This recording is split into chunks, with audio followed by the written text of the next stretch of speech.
നമസ്കാരം. നമസ്കാരം. വീട്ടിൽ പോയിരുന്നു, അപ്പോഴേ അറിഞ്ഞു ഇവിടെ ഉണ്ടെന്ന്. പ്രസിഡന്റ് അവിടെ ചെന്നിരുന്നു മോള് പറഞ്ഞായിരുന്നു. സാടാ കുടഞ്ഞ് എഴുന്നേറ്റ ഒരു സിംഹത്തെ പോലെയല്ലേ ഞാൻ ഇന്നലെ ഗായത്രി കുട്ടിയെ കണ്ടത്. സാക്ഷാൽ വാഴുംകോവിലെടുത്ത ശേഖരൻ തമ്പുരാൻ ഉറഞ്ഞു തുള്ളി നിൽക്കുകയായിരുന്നില്ലേ. ഓളാമ്പി ഉണ്ണിത്താരും മോള് കൊടുത്തയാടി അസലായി. അത് നേരിട്ട് കാണാൻ കഴിഞ്ഞ് എനിക്കൊരു കാര്യം ഉറപ്പായി. അടുത്ത ഇലക്ഷന് ഗ്രൂപ്പ് വഴക്കന്റെ കാര്യവും പറഞ്ഞു. അവൻ എന്റെ മുമ്പിൽ അധികം ഷൈൻ ചെയ്യില്ല. അതിരിക്കട്ടെ, എന്താണാവോ ഈ വഴിക്കൊക്കെ? വളരെ പ്രധാനപ്പെട്ട ഒരു കാര്യം പറയാൻ തന്നെയാ വന്നത്. ശ്രീകുട്ടന്റെ അമ്മ തീരെ വയ്യാണ്ട് കിടക്കുക. വാഴുംകോവിലിടത്തിൽ നിന്നും പടിയിറങ്ങി വേദനയോടെ നിൽക്കുന്ന ശേഖരേട്ടനെ ഞാൻ കണ്ടിട്ടുണ്ട്. അദ്ദേഹത്തിന്റെ ഭാര്യയും മകളും സഹിച്ചുകൊണ്ടിരിക്കുന്ന ദുരിതങ്ങളെ കുറിച്ചും എനിക്കറിയാം. മനസ്സ് വിഷമിപ്പിക്കാൻ വേണ്ടി പറഞ്ഞതല്ല കേട്ടോ. മോൾ അമ്മയും കുട്ടി ഒരിക്കലും പെരിങ്ങോട്ടേക്ക് വരണം. കാണാതായ മകനെ ഓർത്ത് നീറി നീറി ജീവിക്കുന്ന ഒരു ജന്മമുണ്ട് ആ ഗ്രാമത്തിൽ. വാഴുംകോവിലിടത്ത് സുഭദ്ര തമ്പുരാട്ടി. എന്നാ വരട്ടെ. മന്ത്രിയെ കണ്ട് കുറച്ചുപേരുടെ വിധവാ പെൻഷൻ ശരിയാക്കാനുണ്ട്. നടക്കില്ല എങ്കിലും ശ്രമിക്കാം. ഇല്ലെങ്കിൽ പെരിങ്ങോട്ട് കയറിയാലോ വിധവാ സഹോദരികളെ എന്നെ വെറുതെ വിടില്ല. അടുത്ത പഞ്ചായത്ത് ഇലക്ഷനില് വനിതാ വാർഡാക്കിയാലോ? പിന്നെ എനിക്ക് വഴി നടക്കാൻ പറ്റില്ല. വരട്ടെ, ഗസ്റ്റ് ഹൗസിലോട്ട് പോട്ടെ. ശരി ഏട്ടാ. മന്ത്രി ഇപ്പൊ ഉണർന്ന് കാണുമോ എന്തോ.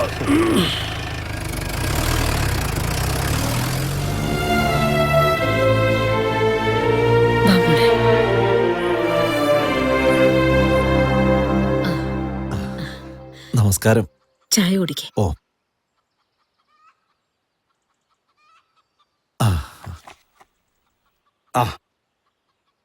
ഇതാണ് എന്റെ കുട്ടിയുടെ ഫോട്ടോ. ഓ, തനിക്കറിയാലോ, ഞങ്ങളെ കൊണ്ടാകാവുന്ന വിദ്യാഭ്യാസമൊക്കെ എന്റെ കുട്ടിക്ക് കൊടുത്തിട്ടുണ്ട്. തരക്കേടില്ലാത്തൊരു ബന്ധം, അത്രേ ഉദ്ദേശിക്കുന്നുള്ളൂ. സുമാൻ ഇതിപ്പോ എടുത്തു പറയേണ്ട കാര്യമൊന്നുമില്ല. നമ്മുടെ ഗായത്രി മോക്ക് കിട്ടാവുന്നതിൽ ഏറ്റവും നല്ലൊരു ബന്ധം ഞാൻ കൊണ്ടുവന്ന് തരൂ. എന്നാ ഞാൻ ഇറങ്ങട്ടെ. ഓ, വസുടെ കണക്ക് പറഞ്ഞു തരികല്ലോ കേട്ടോ. തൽക്കാലം ഇതിരിക്കട്ടെ. ഓ,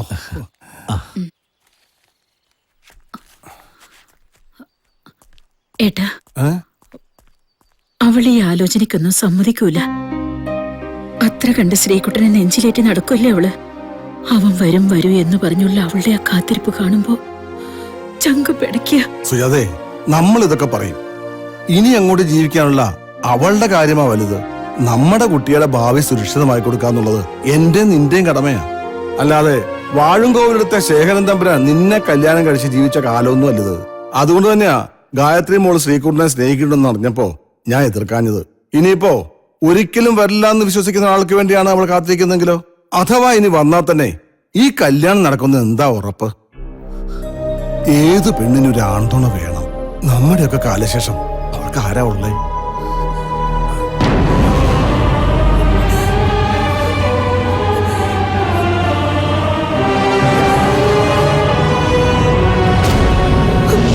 അമ്മാവൻ പറഞ്ഞത് ശരിയാ. ഏതൊരു പെണ്ണിനും ഒരാൺതുണ വേണം. ഞാൻ എന്റെ ശ്രീകുട്ടനെ അത്രമാത്രം സ്നേഹിച്ചു പോയി.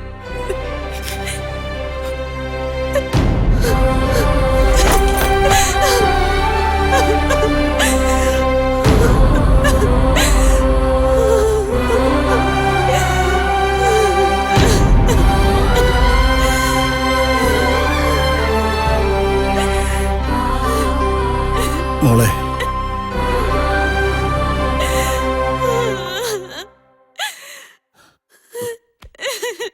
മോളുടെ മനസ്സിനെ അമ്മാവൻ വേദനിപ്പിച്ചെങ്കിൽ ക്ഷമിക്കണം. ഏതൊരാളും ചിന്തിക്കുന്ന പോലെ തന്നെ അമ്മാവനെ ചിന്തിച്ചെന്നേ ഉള്ളൂ. ശേഖരൻ തമ്പുരാൻ പോയ പിന്നെ മോക്കും അമ്മയ്ക്കും വേണ്ടിയാ ഇത്രയും കാലം ഈ അമ്മാവൻ ജീവിച്ചത്. ഇനി അങ്ങോട്ടും മറിച്ചൊരു ജീവിതം എനിക്കില്ല. മോളെ കുറിച്ചല്ലാതെ വേറെ ആരെ കുറിച്ച് ഈ അമ്മാവൻ ചിന്തിക്കുക? അമ്മാവൻ ലോറിയല്ലേ ഓടിക്കുന്നത്. ഒന്ന് കൈതെറ്റിപ്പോയാ ഒരു ഉൾഭയമാ. അതാ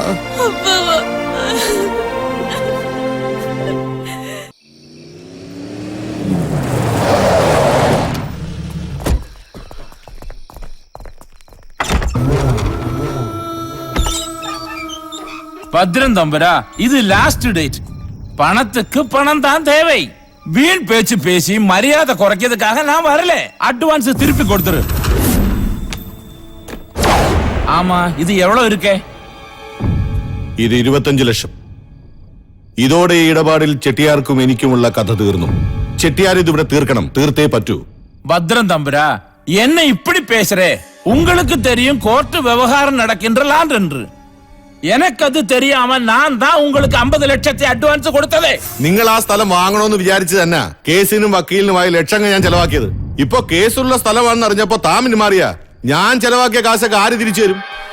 ഇനി എനിക്ക് ബാക്കി പണം തിരിച്ചു തരണമെന്ന് തോന്നണമെങ്കിൽ ഞാൻ ഈ കേസ് ജയിക്കണം. ചെട്ടിയാർ അതുവരെ കാത്തിരുന്നേ പറ്റൂ. മനസ്സിലായോ? ദാ ഇപ്പൊ ഈ കാശ് എടുത്തോണ്ട് ചെട്ടിയാർ സ്ഥലം കാലിയാക്കാൻ നോക്ക്. அப்ப கேஸ் தோற்று போனா என் பணம் எனக்கு திருப்பி கிடைக்காது. அப்படித்தானே தம்பரா? நான் மதுரை அமைச்சாபுரத்தில் சேர்ந்தவன். ஏன் பணம் வாங்காம கேரளாவில் இருந்து இந்த தங்கவேலு செட்டியார் நகர மாட்டேன். பத்ரா, வரட்டுமா? അതെ, ചെട്ടിയാർ നിന്നേ. ദേ ഇത് തങ്കവേലു ചെട്ടിയാര്. ഞാൻ ഭദ്രൻ, വാഴും കോവിലിടത്തെ ഭദ്രൻ തമ്പുരാൻ. ചെട്ടിയാർ ഒരു വഴിക്ക് പോവല്ലേ? പോടോ.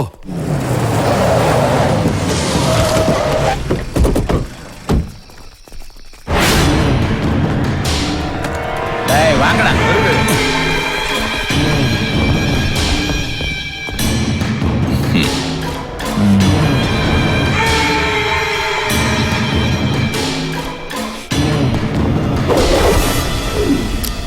ഇങ്ങോട്ട് താമേ. 10-15 മിനിറ്റ് വൈകി. വരുന്ന വഴിക്ക് മുഴുവൻ ട്രാഫിക് ജാം. ഇതിവിടെ ഇരിക്കട്ടെ. അമ്മ കയറിക്കോ.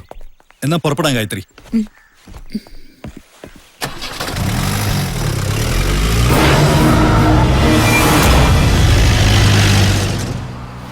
ഇങ്ങനൊരു യാത്ര ഗായത്രി പ്രതീക്ഷിച്ചില്ല അല്ലേ?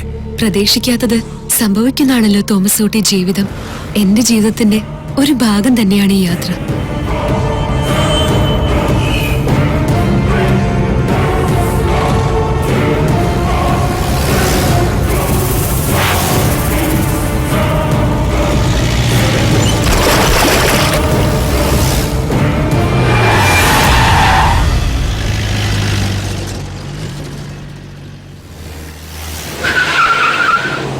ഈ യാത്രയ്ക്ക് കാരണമായ മറ്റൊരു യാത്രയുടെ തുടക്കം. ഗ്രാമസംഗീതം ശ്രുതിലയമായ താളത്തിൽ മിന്നാടകൾ ചാർത്തുന്ന സന്ധ്യ.